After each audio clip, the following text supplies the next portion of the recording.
சிவனை கும்பிட்டா காசு கிடைக்காது சார், வீடு கிடைக்காது சார், காரு கிடைக்காது சார், எதுவும் கிடைக்காது, உண்மைதான். ஆனா ஒன்னே ஒண்ணு கிடைக்கும், மனசுல மன தைரியம் கிடைக்கும். உலகமே உங்களை வெறுத்தாலும், ஊரே, அந்த கை வேற கை இல்ல, அண்ணாமலையாருடைய கை.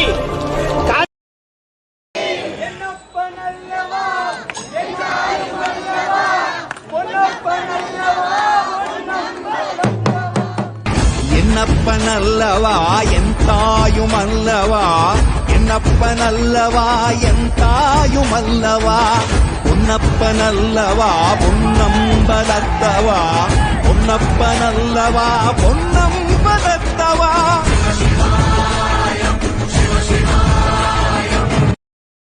என்னடா எப்ப பார்த்தாலும் சிவன் ஸ்டேட்டஸ், சதுரகிரி, பர்வதமலை, அண்ணாமலையாரு, காஞ்சி ஏகாமநாதர், இந்த மாதிரி சிவன் ஸ்டேட்டஸே வச்சிருக்காங்க சொல்றீங்களா?